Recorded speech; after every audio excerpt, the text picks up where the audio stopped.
অবশ্যই এটা জুলাইয়ের আকাঙ্ক্ষার পরিপন্থী এবং যারা এই ধরনের কাজ করতেছে তাদের কঠোরতম বিচার হওয়া উচিত, শাস্তির আওতায় আনা উচিত। জুলাই গণ অভ্যুত্থান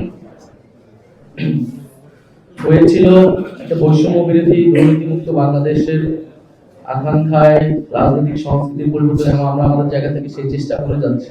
এবং আমরা বলেছি জাতীয় নাগরিক পার্টি বৈষম্য বিরোধী বা জুলাইয়ের নাম ভিত্তি করে ব্যবহার করে কেউ যদি এই ধরনের অসাধু কাজ করতে চায়, অপকর্ম চেষ্টা করে, প্রশাসন যাতে এটার জন্য এটা নিয়ে কঠোর ব্যবস্থা নেয়। জুলাই সনদের মাধ্যমে হয়তো একটা আংশিক প্রাপ্তি আমরা পাবো, যে দেশের একটা গণতান্ত্রিক সংস্কার হচ্ছে, কিন্তু অর্থনৈতিক সংস্কারের বিষয়টি, কর্মসংস্থানের বিষয়টি এবং মানুষের যেই দীর্ঘমেয়াদী যেই তার ভাগ্যের পরিবর্তন, জীবন মানের পরিবর্তন, সেই বিষয়গুলি গত এক বছরে এত অল্প সময়ের মধ্যে করা সম্ভব হয়নি। কিন্তু তার যে আকাঙ্ক্ষা, যে সম্ভাবনা এবং সেইটার কর্মসূচি, সেটাকে আমরা এগিয়ে নিয়ে যাওয়ার জন্য জাতীয় নাগরিক পার্টি প্রতিষ্ঠা হয়েছে, যাতে গণ অভ্যুত্থান কেবল ক্ষমতা পরিবর্তনের, রেজিম চেঞ্জের আন্দোলনে পরিণত না হয়, বরং মানুষের যে আকাঙ্ক্ষা, সেই আকাঙ্ক্ষা নিয়ে দীর্ঘমেয়াদী আমরা কাজ করতে পারি।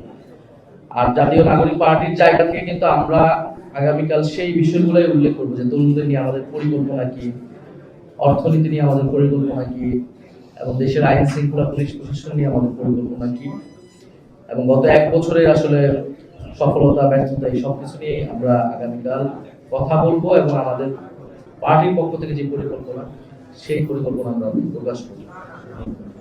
জুলাই ঘোষণাপত্র আপনারা জানেন যে বৈষম্যবিরোধী ছাত্র আন্দোলনের পক্ষ থেকে এই দাবিটি গ্রহণ করা হয় 31 ডিসেম্বর, এবং তখন কিন্তু আমরা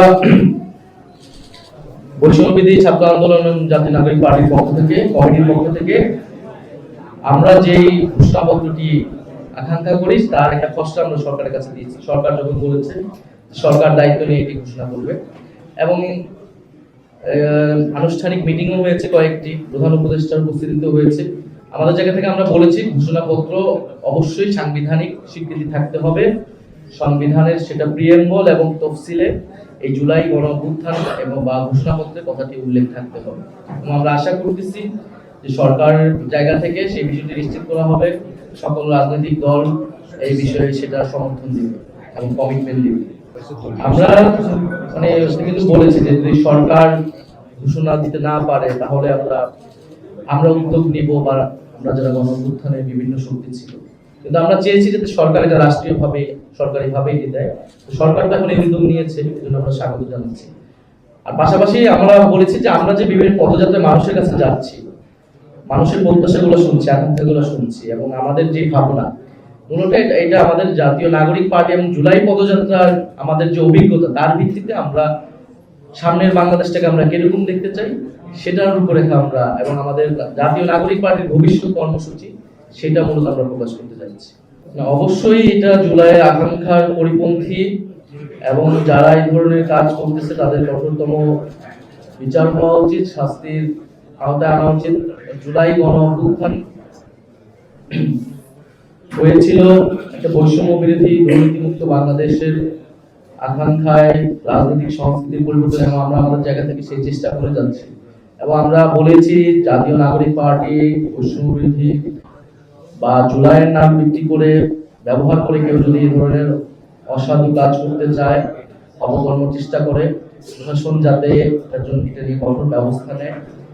এবং আমরা আমাদের নিজেদের দলের ভিতরেও এই ধরনের ব্যবস্থা নিচ্ছি, যাতে আমাদের দলে এই ধরনের অনুপ্রবেশকারী না থাকে। বৈষম্যবিরোধী ছাত্র আন্দোলনের নাম ব্যবহার করে বিভিন্ন জায়গায় এই কাজগুলো হয়েছে।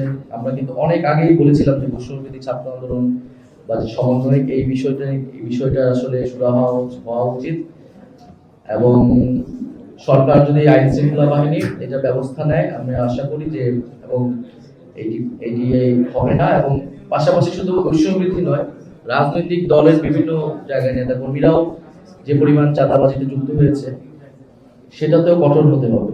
সর্বোপরি বাংলাদেশ থেকে চাঁদাবাজি, সন্ত্রাস, দুর্নীতি এর বিলোপ ঘটাতে হবে। এটাই কিন্তু আমাদের সকলেরই আকাঙ্ক্ষা এবং উদ্দেশ্য।